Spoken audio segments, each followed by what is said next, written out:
And now please welcome. So please let's give a welcome to Mr. Humberto Mauricio Juarez, the International Salvador. Good morning, Your Excellencies, and International Director of Youth for Human Rights, Mrs. Shuttleworth. And welcome delegations from all around the world, youth and public in general. My name is Humberto Mauricio Juarez, and I am the Ambassador for Humanitarian Diplomatic Alliance, and today I will be addressing you on behalf of the delegation from El Salvador. I'm a U.S. citizen. I was born in Guatemala. My heart lies in El Salvador, and I strongly believe in the universality of the human being. We are very thankful with the tremendous support that we received from the staff from Youth for Human Rights at all levels in order to be able to bring the group of 7 delegates to this summit. We complied with all the requirements that you've asked to get all the necessary visas.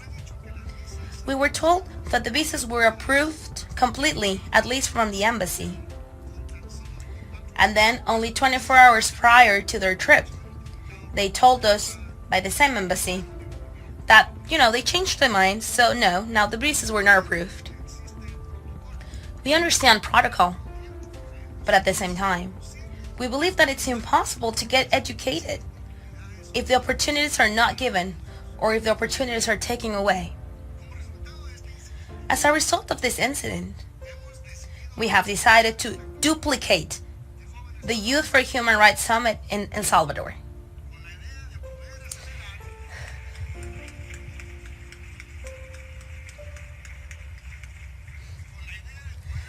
The idea is to be able to expedite the process and expose this level of education, level of experience, and to bring about awareness and consciousness to the present, new, and the future generations.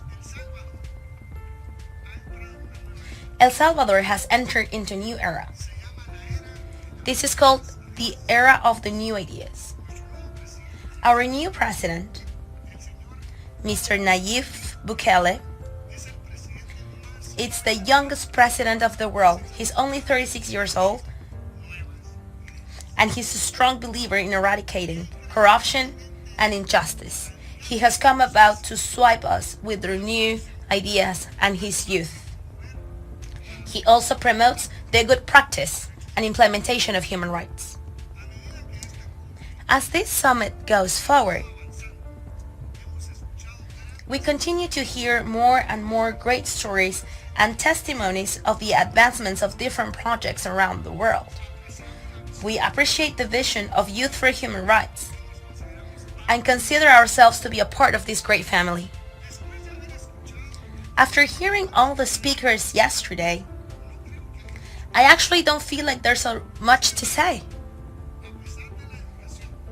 However, despite the fact of education, training, summits, human rights conferences that we have had, the world seems to be upside down and just going in circles without ever getting anywhere. Human rights are being violated all over the world.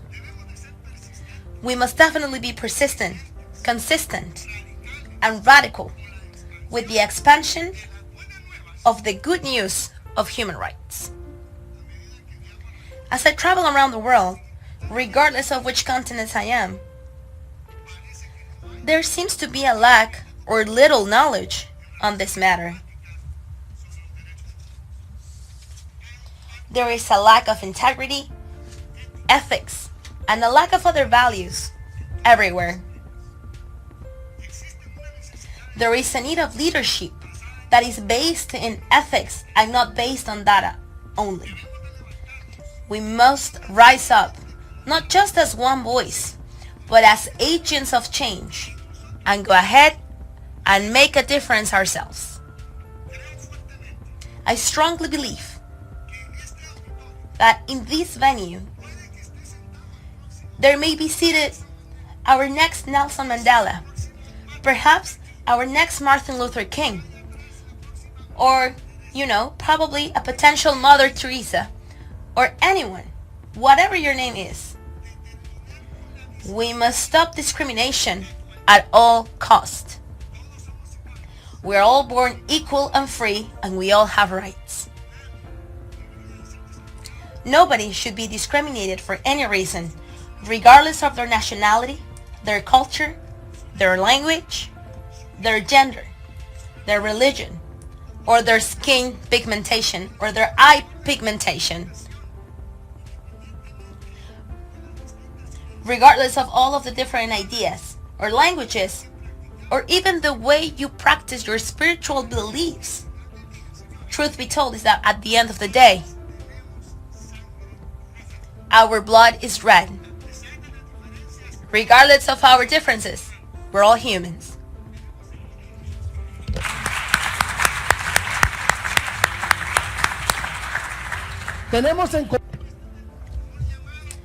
We have this common denominator called justice for all, and that is why we are here today. No more tolerance. We can stop discrimination. We can stop oppression, and we can stop intimidation. We are loaded with this passion to make a change, and I believe that we can make history. It all starts with an idea. The idea becomes a thought. That thought becomes into words and precept. The precept becomes a concept. The concept becomes a philosophy, and the philosophy becomes your way of living. Let's all be humans with integrity.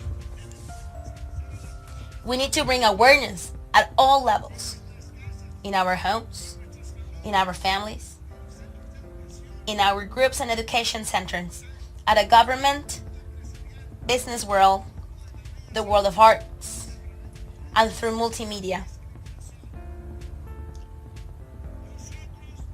Yes, we can stop discrimination. Governments are supposed to educate their citizenship in regards to their human rights. But most of them, unfortunately, they are just not doing that. But we can take upon that endeavor, one at a time. I can do it. You can do it. We all together can do it. So I hope that when you go back to your home country, you become the agent of change that will set a different path. If this is your purpose, then you have the potential. If you have the potential, you will develop the strength to go through that process so that you can pay your toll to help people. Thank you so very much, and let's stop discrimination.